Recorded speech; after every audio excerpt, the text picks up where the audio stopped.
Welcome to the Interview Podcast, the voice of InterCT. InterCT's aim is to help young athletes become excellent individuals through the vehicle of soccer.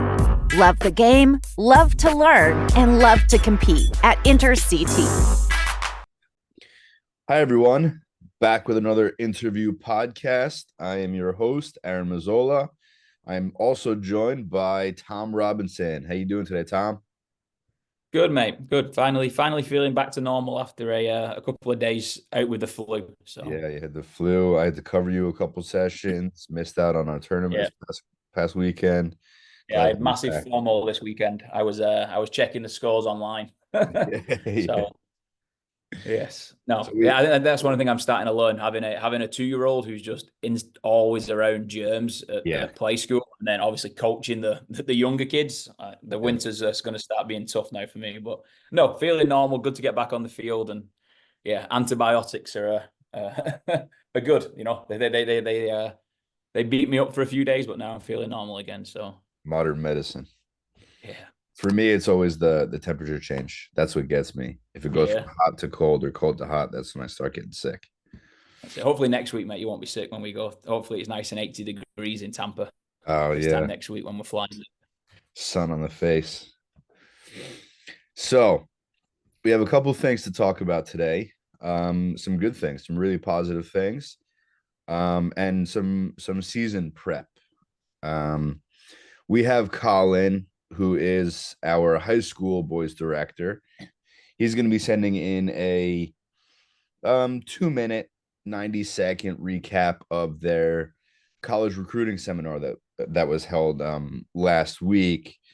There was a panel of, I think, 5 to 6 coaches, college coaches there. I attended for a little bit, and I was having some flashbacks, Tom, because it was about 12 years ago that I was going through that process. And when some of those coaches were talking about it, I started twitching a little bit because it is a stressful time. You know, it is a stressful time. You don't know what to expect if you're the first one going. But the seminar, it ran really well. Kudos to Colin and Ash that set it up and got the coaches in. Francie's wife was there from University of Bridgeport. But the information there was great information, and anybody who wants to play in college, we have these tools and we have these coaches and programs that are designed to help players, give them the best chance to go and play in college. And that's one of the things that, you know, I really like about this club is we're willing to do anything possible to get our players to play at the next level. So well done, Colin and Ashley. And Colin will be speaking in a little bit about that. I think for 1 point from me, Coach Aaron, on that is don't panic yourself if your kids aren't in high school yet. There's a lot of people out there saying you've got to come do this talent ID camp, you've got to come and do this program, you've got to come and do that. Where realistically, the coaches from the colleges can't recruit you until you're in high school, and usually 2 or 3 years into high school.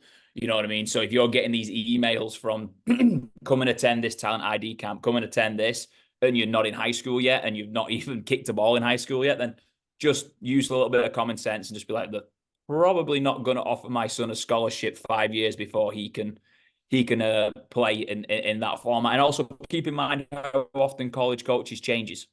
You know, it's one of those where if you commit very, very early, the coach who's getting you to commit might not necessarily be there by the time you get there. And then all of a sudden, you know, you have your plans to play at a certain college for a certain coach. And that's not what the environment is you walk in. And then my last one, which is, I don't know, it's a difficult one, but it's a journey. You know what I mean? You know, you've got to, and that's why we like the VOs. You know, I'm not telling my 2015s to start creating your your college recruitment, highlight video, but you can use that for that. That's why we can do it. The kids can start using the VOs to look at their strengths, their weaknesses, start thinking, hey, if I was to send this to a college scout now or a coach, what would my highlight reel look like? And if it's you making a 3-yard pass that doesn't get to your teammate, I'll tell you right now, you're not making it. So they're my 2 little things. Start thinking about the tools that we have that you can start putting together your own recruitment and look back and analyze it. You know what I mean? Watch it and go, If I sent that to a scout, would I make it? And then that would help you. And then my final one, Marty and Colin and the high school guys and girls, Ashley, do a really good job having those tough conversations. They will have the conversations of, hey, you might want to go to that D1 school, but there's 4 players ahead of you in your position. You might not see the field for a few seasons. Right. Maybe go to a D2 school. Maybe go to a smaller school that is a D1 school, but you're actually going to play. Well, to add to that though, Tom, they were really talking about, all the college coaches, including Ashley and Colin, were talking about, don't get stuck on one level. Don't say, hey, I just want to go and play D1.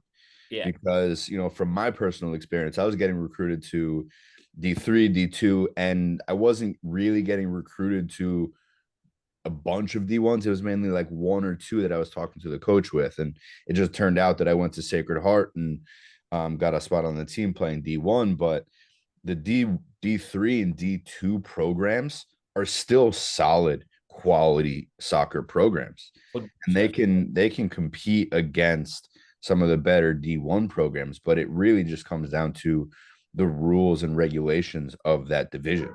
D1 is. I'd also keep in mind the what your child wants to do as well. We had one kid who had an offer from a D1 school, but they didn't have the best background in the educational side that he wanted to go down, and he turned it down because it wasn't going to match his. He was like, I don't want to be a professional soccer player. Like, that's not my goal of going to college. My goal is to go and do X, Y, and Z. And credit to him and his family and Marty and Colin who helped steer that person there. So it's a crazy environment from someone who grew up in the UK to understand. And usually I sit back and listen and take advice for the people like Aaron who's lived it, people like Amade who's lived it, and then those coaches that are doing it now. We've got a lot of them at the club who are involved in the college background. So yeah, it was exciting to see everybody put together, came together and joined in. I wasn't there.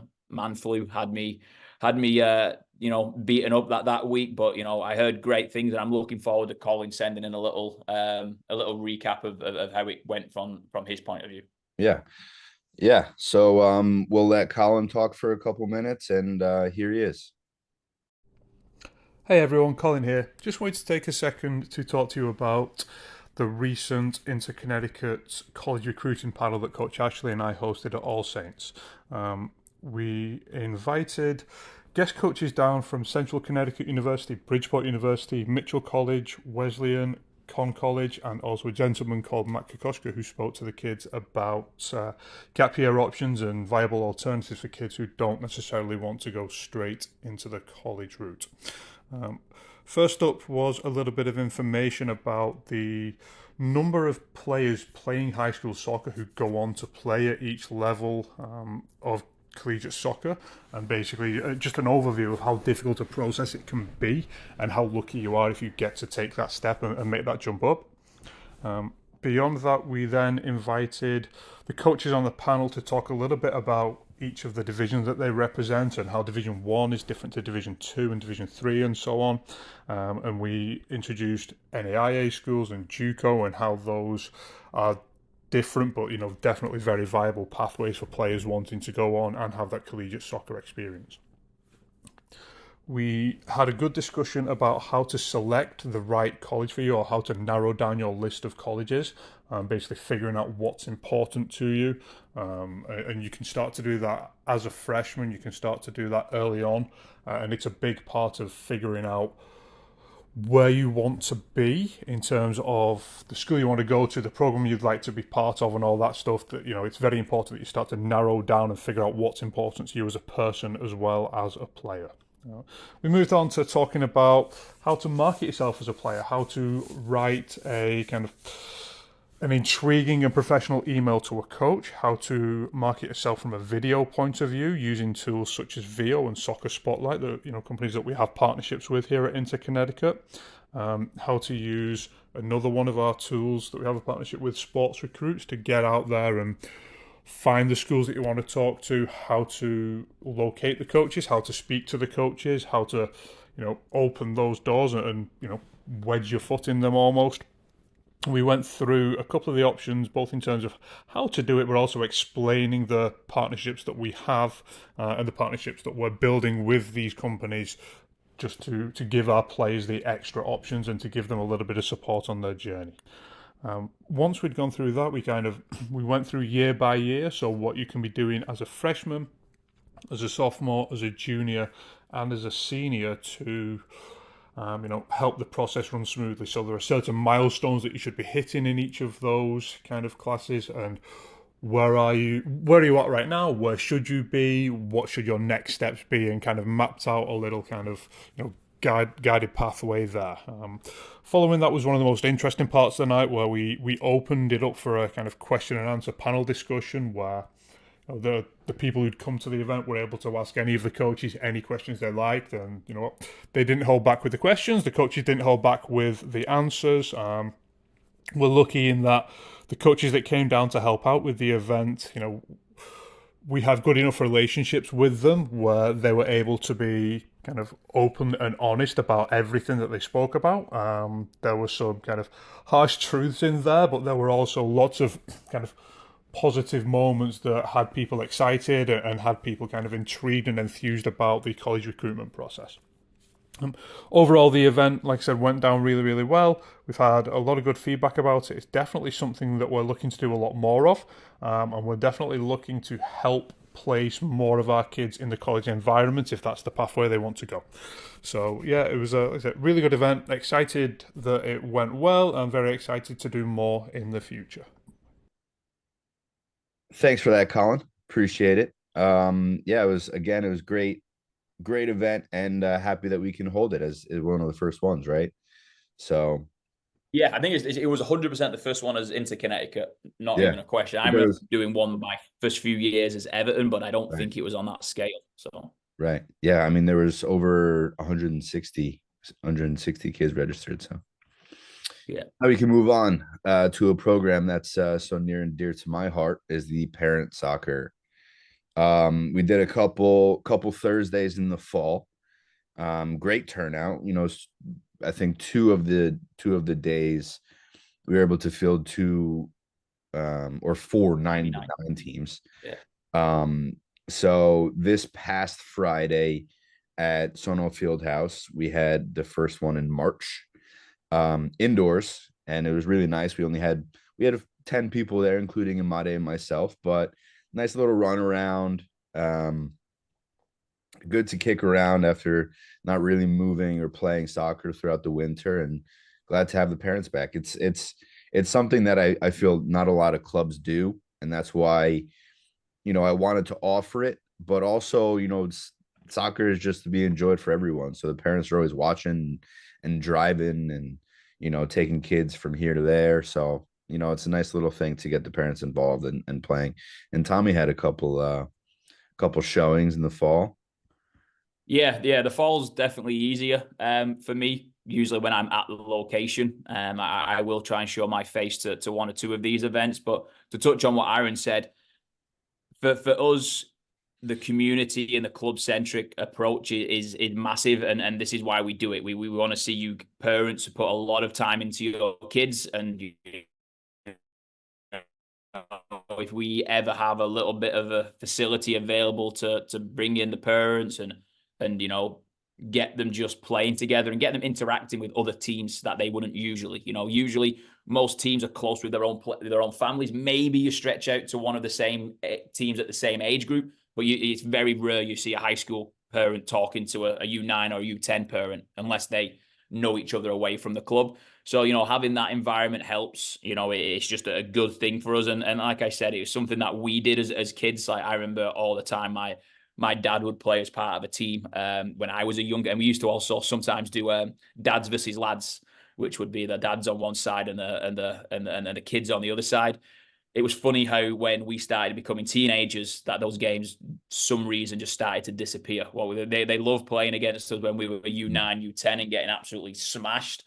But then when we started to get to U13, U14, U15, for some reason, the dad versus lad game stopped. So yeah, no, I like it. For us as a club, it's something definitely easier to run in the fall, just because we don't typically practice as late in the fall because we don't have the high school kids with us because they're doing the high school stuff. So it'll definitely be back in the fall. And then when and where possible, we'll throw it in for the parents to come in and play. And and enjoy it. And then we'll try and maybe we can get some more of the coaches down there to improve our Wednesday indoor team. Maybe maybe that's where they get a win. We do our Wednesday indoor team against some of the parents, but some of our parents are pretty good though, from what I've seen. Yeah. So Well, I mean, I'll tell you, past Friday it was decent quality. It was even though playing 5v5, it was still, fairly high paced games, good quality. But throughout the month of March, we will be playing parent soccer Friday nights starting at 7:30 to 8:30 at Sono Fieldhouse. And Leon was so gracious to say that the first one was on him, so he comped that. But we do pay for the pod, so going forward it's going to be $10 per person. I think that's fair for an hour session. So I have a group chat. I have registration created. If you want to be involved, please let me know and I'll add you to that sports engine. But 7:30 to 8:30 Friday nights at Sono Fieldhouse in the month of March. Yeah, $10 for a game of pickup. I'd say extremely cheap. I've paid much more for a lower standard of pickup. So yeah. Now we can talk about our in-house talent ID program and the tournament that we had this past weekend. So I'll let you open it up, Tom, and I'll give you some of my feedback, some of my reviews from how we did this past weekend, because I know nice. that you weren't there. Yeah, like I said, I was sat at home watching the Manchester derby, keeping updating the scores with massive FOMO. I was that left out that I drove to Danbury to watch some of the high school games because I needed to watch some soccer. So so this came about because we touched on other pods that we just wanted to offer more to some of our players. It does annoy me that some of our players have to look elsewhere for more options. So we wanted to see what if we did just an inter-CT select group would look like. So that's where the first idea come from. And we do have a few irons in the fire, shall we say, which we hope we'll share on a pod in the next week or so, of what we want the long-term approach to be with this, where we can start doing, not necessarily stepping away from AC Connecticut, but at the younger age group having our own USL kind of pathway. And then when they start getting to the academy and the older age groups, then we definitely come back with AC. So, we'll definitely touch on that in another pod once we've 100% confirmed it. But yeah, we just wanted to put together what our teams would look like based on potential options we have in the future. We know we have some good kids, and my biggest fear with some of these players is they just get comfortable being good inside Fairfield County or being good inside Connecticut, because that was used to be how we would do it. We used to just throw them in the top CT futures or championship bracket and just go and beat all the local premier teams. Well, now we've tried to approach it a little bit differently. We've thrown them in this Zone 1 academy, and some teams have done well. Look, all teams have done well. We're just playing against very, very good clubs. Right. I mean, that doing well is subjective for when we say doing well doesn't necessarily mean they've won every game 17. Right, it's not the results. Yeah, we put them in, and trust me, I've been that coach. I've been to games where I've won 6, 7, 8, 9, 10-0 and been like, what a waste of time that was. So we've started to have a different approach where we want to challenge these kids more than focus on the wins and the losses. And we got an email from a club that we're close with on Long Island. The main reason we're close with them is we play against them in the ECRL league, or the ECNL league that we're part of with AC Connecticut. And it started with a few conversations between myself and Coach Anthony of, hey, what do you think of this club? And Connie told me, listen, our 2010 team's good. These are the only team that have really challenged them moving forward. And when we found out that they had a tournament for the 77 and 99 age groups, we thought, hey, no brainer. And then once I spoke to the tournament director and they told me they was going to be there and Gotchi from the city were going to be there, this is very, very different than playing against some of the small teams in and around Fairfield County and the other areas that in Connecticut that we play. So we want to get our teams away from being happy smashing a team that isn't very great. We want them to go into a game and go, hey, we've lost 5-0, but we've played against kids that are going to go to college. They're going to play high school. They might go to the academy format. And that's kind of where it came from. We wanted more, plus we wanted to test ourselves. And it's kind of off the back of conversations that I've had with Leon and Marty, conversations I've had with Anthony and Aaron as my assistants, that we've got to want more for one, ourselves as a club, two, for the kids, and three, the coaches. You know what I mean? I don't want to go into a game every week where I know what's going to happen before it even happens, because I've played these smaller teams for so long. So yeah, we branched it out. We had a boys and girls. We had 3 teams there for the girls on Saturday, which overall did very, very well. We're hoping to get a little recap from one of the girls coaches that were down there. Unfortunate for them, the weather was very different on Saturday to Sunday, right? Saturday was non-stop rain. It was like they was playing underwater for most of theirs. But again, if you want to play high school, you want to play college, if it's raining, you still play. You know what I mean? So it is a lesson that we learn. And then the boys were there on Sunday. So Saturday we had Coach Steve and Coach Pedro from Union, and then the girls' director of coaching, Jean, from Norwalk. And then on Sunday, as Aaron said, I was sick, couldn't make it down to Long Island, and we had Aaron, Amadi, and Anthony there. So yeah, mate, give me your input on it from what you experienced, and then I can jump in as well. So, one, the way the tournament was run was very professional. It was very organized, very professional. You always knew where the field was. The staff was there to help. The refereeing was decent, not as bad as it usually is at tournaments like that. But again, the quality and the caliber of the teams at that tournament, I guess, reflect why we wanted to be there. But overall, it was a great tournament. It was a great experience.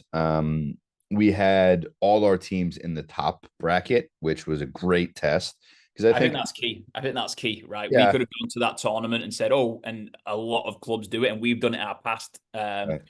We've gone to this tournament and we won it, but you don't tell what bracket you played in. Right. And you played in the Z bracket and you killed it. Like, I think clubs have to be a little bit more honest in what they're trying to do. And that was a big one. We could have put our guys in the 2nd, 3rd, 4th bracket, and it would have been I would have felt like I had to apologize to the parents to travel into the island. So. Well, like I was just gonna say, if we were in the 2nd division, we would have been able to, at least win most of those games fairly comfortably. You could see the difference between the skill levels. But we took from the 3 teams, the 2015, 2014, 2013, and 2012 teams. We took a bunch of Union players on the 12s.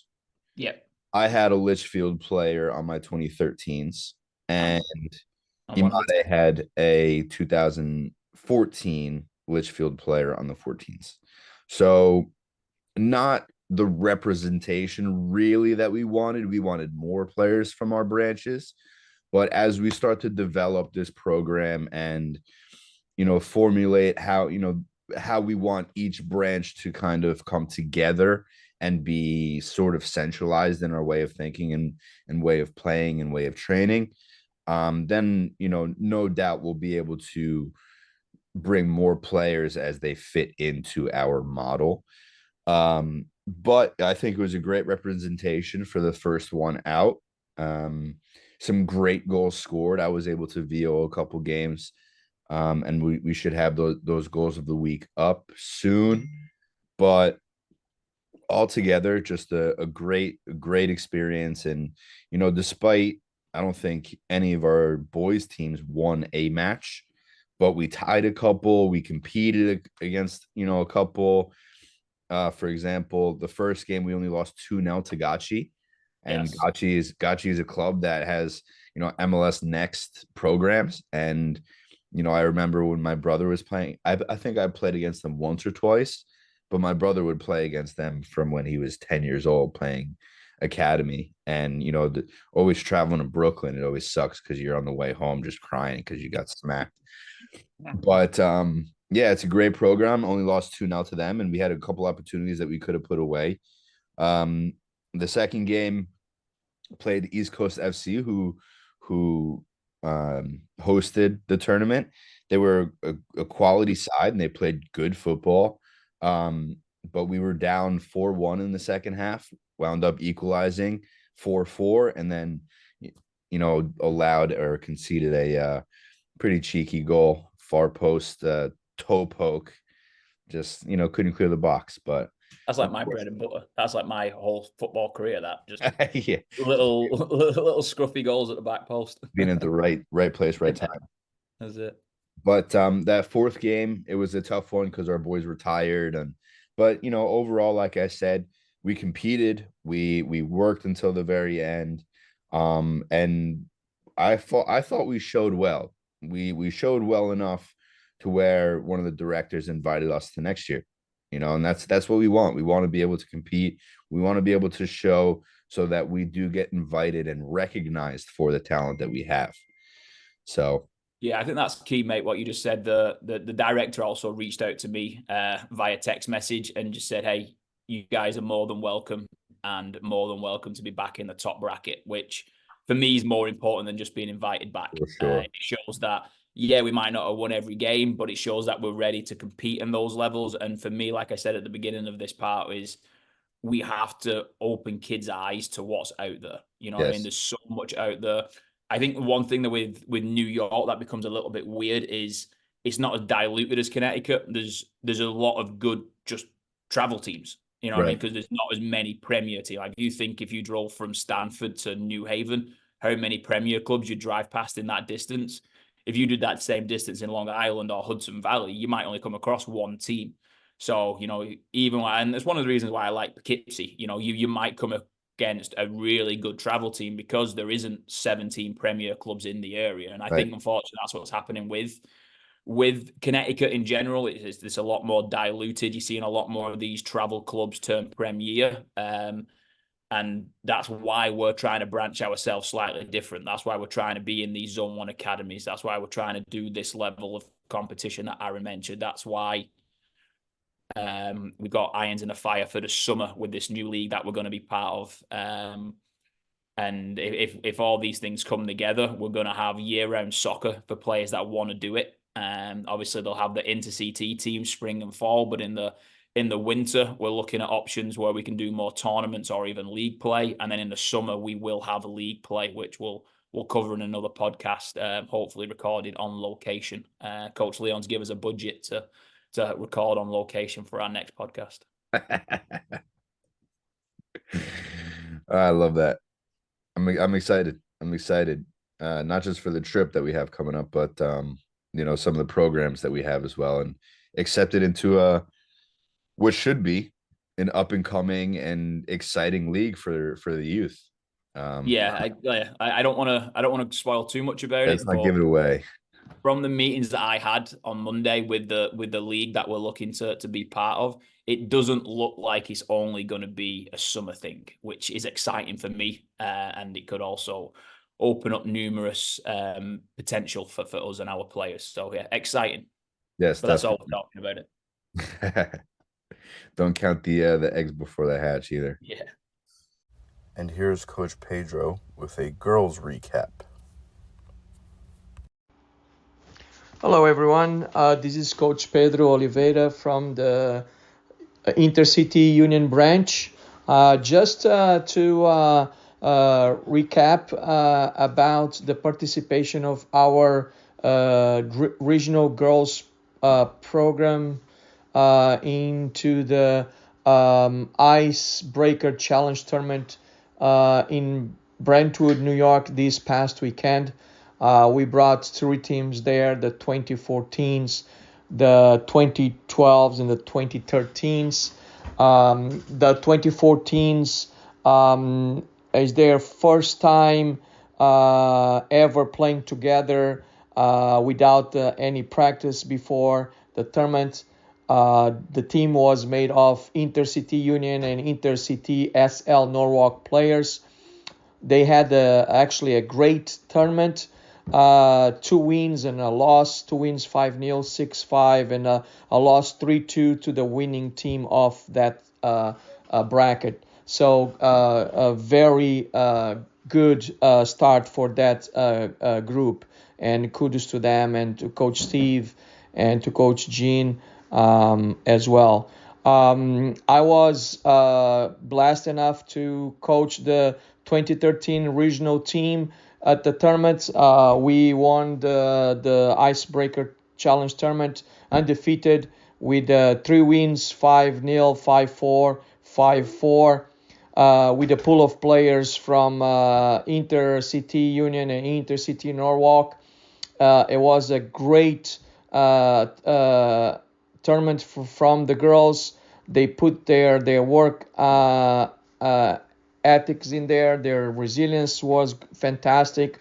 Their dedication, their effort. And we played that tournament without a specific goalkeeper. Every girl on the team rotated throughout the games. So it was a fantastic deliver by effort, collective effort by the all the girls, and it was fantastic. And glad to see that they won the tournament, and actually it's the first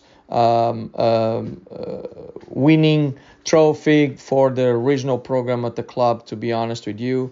The 2012s had a great season, end up in second place in the league, but this is actually the first trophy and the first few medals for the regional program at the club, which is fantastic. The 2012s at the tournament were there too. They had 2 losses, actually 1 loss and 2 ties, 1 win and 2 ties, so not bad at all. It was a good effort by them as well. And Coach Gene was coaching that team, and I and Coach Steve were together there. The 3 of us were together there. So collectively, the 3 of us coach pretty much the 3 teams, and I was blessed enough to actually have been assigned the 2013 girls that end up winning the tournament. But overall, a great performance by the 3 teams. Good resilience, good effort on a excruciating rainy day.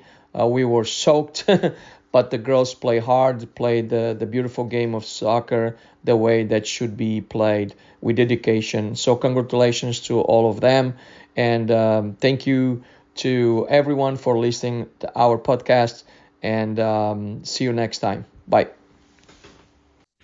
So, conscious of time, but I think we're at a good place right now. We can quickly talk about the spring game schedule and some of the visa coaches that we have coming back. So let's start with the visa coaches. We're recording this on Wednesday, the 6th of March. I am currently sat at my desk right now, but I have training session, and I'm on my way to go pick up Sean Ribchester back from the UK. Yeah, Coach Sean's back with us. Yeah, he's with us a little bit later than expected, but the visa situation for someone who's gone through it, and even when I was applying to get my green card, there was a presidency change which put me on hold for 2 years. I was literally just here with nothing for a moment in time. So yeah, I understand it takes a while. We're really happy that he's coming out. I hope he's in the air at the moment. I hope he's currently on his flight yes, because it's nearly 5 o'clock in England. So he should hopefully be on the plane. He should be flying over here. Coach Aaron's going to go and grab him. Actually said he should be arriving early too. So I said, hey, you might have to wait a little bit because I'll still be training. Yeah, no, he can get himself. Where was he flying to? JFK. JFK, yeah. Yeah, I just wouldn't advise him starting walking. You might don't want to get lost in Jamaica. Might be. Yeah. Big Sean Ribchester lost in Jamaica. I could see that being interesting. And he said he's wearing a pink sweatshirt too, so he'll stick out his sore thumb. Oh yes, yeah, he might not. We might not see Coach Sean, but no. Jokes aside, yeah, no, we're excited to have Sean back. Sean's going to be more involved in the Inter-Connecticut program. Like I said, I think we talked about it briefly on another pod, that he's going to be, originally he was split between us and Shelton. Now he's going to be purely in Norwalk. He's going to learn a lot from working directly with Coach Anthony, who you guys know myself and Coach Aaron have a lot of respect for on and off the field and like him a lot. So Sean's going to get a good taste of how we need our coaches to be in Norwalk and as an Inter-Connecticut pro as a coach. And he's going to still be working with those 2012s teams that he has, but also now getting a little bit more hands-on with Coach Anthony's teams that he has, because for those guys that don't know, Anthony also coaches in the ECRL program. So he has to sometimes, we was just having our staff meeting, he's got to coach 2 games in Connecticut and then the same day drive down to Philadelphia for a game on the Sunday. So when that happens, instead of telling teams that you can't play because Anthony's in a different location, Coach Sean's just going to step in. So we've got Sean. One guy that I'm really happy to bring back, and I really liked him this time last year when he joined us, is Coach Flavio. Love you, baby. Great guy. Yeah, great guy, Brazilian guy, fun to have around, great energy. He came out last year when we had Flav and Felipe, who are a little double act that we had together. But this time, Felipe got himself a really good job in Brazil. He couldn't come back out, but Flav's out. So he's going to be helping a little bit with the pre-team stuff with Coach Leon and more on the girls' side. We're conscious of our girls' side that Coach Gene, especially when we get into the regional stuff in the Zone 1 Academy, might have like 15 games a weekend. Right. So having Flav there to help in and jump out is going to be great. And from seeing Flav, he did a great job with the 2010 EDP. I know they really liked him. And he's going to be joining in and around the girls, who we know he can already coach because he did a little bit of girls coaching also last year when he was there.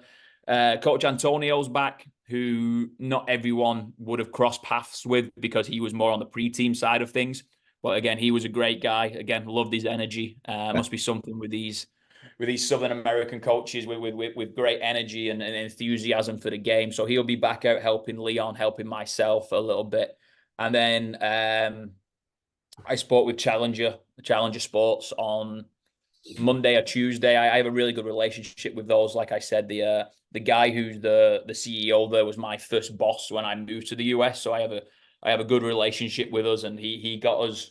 We had a few coaches in line, and then he emailed me and sent me a resume of a guy, and he said, "Do you want this guy?" And I saw it, and Coach Alfonso, and his background when he was learning to coach was with the Valencia Academy, not the fake one in New York, the real one in. Well, it is a real one, but it's not the actual Valencia Academy. It is still an academy, but it is American. Yeah. No. It's the legit. He's Spanish. Yeah. Well, yeah. Yeah, so he's coming over from there, and he's going to come over. And also one thing based on his resume, he can speak English, which is very helpful. He can speak Portuguese, Spanish, and French. So, merci beaucoup. But yeah, so we got those guys coming in. We are working on a few other options to help with the Union and the Shelton and the Litchfield locations to get them in. But yeah, like I said before, when I was interviewing staff over the January period, there's so many good coaches that want to work at Inter-Connecticut. So one, our guys that are here, you're very lucky. And two, I can only see us improving our level of coaching. And I would say we're one of the better coaching staff that's I've worked with. So I would definitely put our staff up against any in the state. So yeah, there are visa guys. Some people you'll only see for the what we're going into the spring. Some people you might see for fall and beyond. Sean's coming over on an 18-month visa. Coach Flavio, for example, is only coming over for the spring because he got a message from Challenger and was just like, "Do you want to stay in Brazil?" And I've never been in Brazil, but I feel like Brazil might be nicer than parts of where we coach in Connecticut. But he wanted to come to Connecticut more than Brazil. So Flavio's a weird one because he went to school in Minnesota or Wisconsin. Yeah, that might be. He likes that cold. It might be more a comparison of Minnesota and Connecticut than I just think of like Rio de Janeiro and think about the beach, and I was like, that might be nicer than going to the beaches in Fairfield or in Bridgeport. So well, yeah, definitely culturally different. That's for sure. Yeah. But yeah. To that point, we're looking forward to having them. 3 people we already know very well. Coach Alfonso coming in, looking forward to working with him. He'll be working closely with myself, with the 15s and some of the 16s and some of the other younger teams, just to get a little bit of his input from what he's learned at Valencia. So yeah, excited, man. Great. Yeah, definitely excited. Also excited to have some help, too, because the spring season is it's very straightforward, but it's really really busy because we have the high school teams in with the pre-high school teams. We have the girls high school as well. So everyone's fighting for space at All Saints. Everyone's got games on the weekend. So having those three boys in will definitely help. But I know that people are asking about the spring game schedule, and we're here to tell everyone not to worry. We are organizing, we are scheduling, figuring out times, dates, locations for all of these games that we have coming up. We do have we have over 50 teams. How many teams we have at this club? We have more than that, right? I don't know. There's too many to count. I think it's closer to 60 based on rough numbers that we're working on for next year. And obviously pre-team included in these numbers, we could be north of 72 teams next season for the fall. So good numbers there. Hence why we're trying to get good coaches in, hence why we're trying to find locations and whatnot. But just to touch on Aaron's point, we are working on this schedule. If we could have released the home game schedule about 5 weeks ago. Right. But the issue is we're still waiting on a lot of clubs to schedule their away games. So if an away game comes in and it clashes with a home game, it might mean we might have to tweak something or move something. So we, as Inter Connecticut, all our home games are scheduled. We just don't want to put it up there and then you guys think, oh, I have a game here. And then all of a sudden it changes because we've had to accommodate another club. So from what the league is telling us, the deadline is next Wednesday. So what's that? The 13th. The 13th is the deadline to have everything set. Then there's a week of negotiations. And then after that, it'll be set. So if everyone's just expecting to play games after Easter, that first week of April, that's a good way to look at it. And then as soon as we have it confirmed by the league that we can start sharing the games, then we will start doing so. But I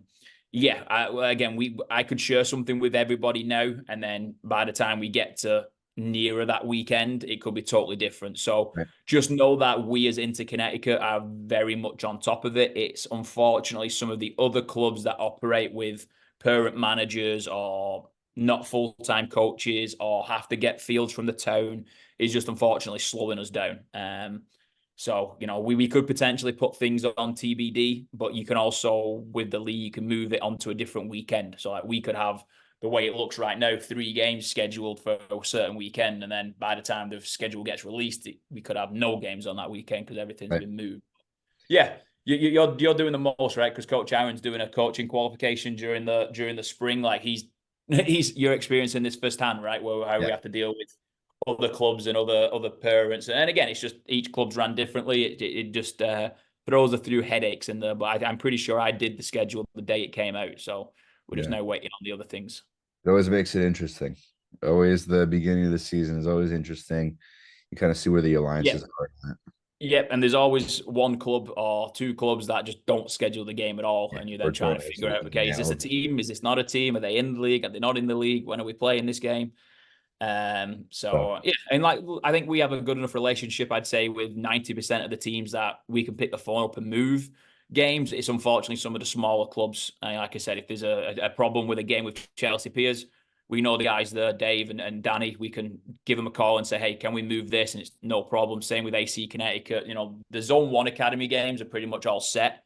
It's unfortunately some more of the EDP ones where we're just chasing a few people and figuring that out. But we are working on it extremely, extremely hard. So they will be up soon. We'll be up on Sports Engine very soon. Just don't feel comfortable giving a set date yet. Yeah.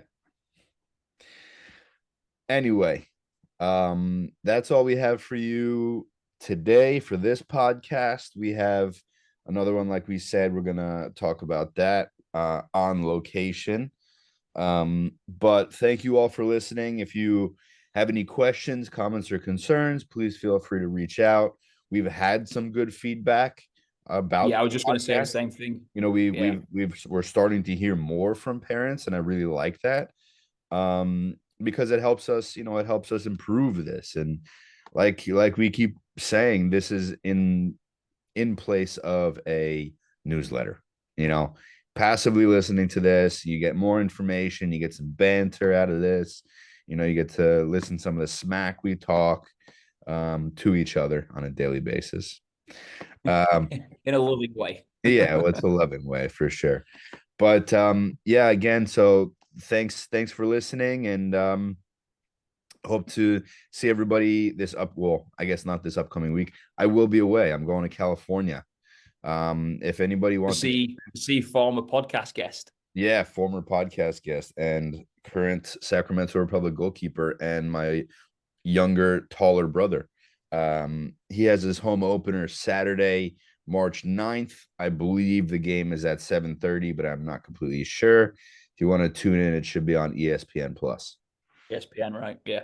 Yeah. So to Aaron's point again, great feedback. We've enjoyed it. If we don't reply to your email, we stack it so we can discuss it on here. And then, yes, to Aaron's point, he is on vacation, well deserved. And then next week, you might see a few different faces on the boys' side, just because myself, Aaron, Anthony, and Leon were down in Tampa for the USL Cup. Yes. So that's what we was joking about with us being on location next week. So the next podcast that we record, myself and Coach Aaron, maybe Coach Anthony might join us. We'll be recording from down in Tampa at the USL Academy Cup. So we look forward to seeing you if we see you before then. If not, we'll definitely recap our trip to Tampa and hopefully be able to share some exciting news for the summer. For sure. Thank you, everyone, for listening. This was another interview podcast. See everyone soon. Take care. Have a good week. Bye. Cheers, guys. Thanks for listening to the Interview Podcast. Please subscribe to our YouTube channel, find us on Facebook and Instagram, and check out our website, www.interctfc.com.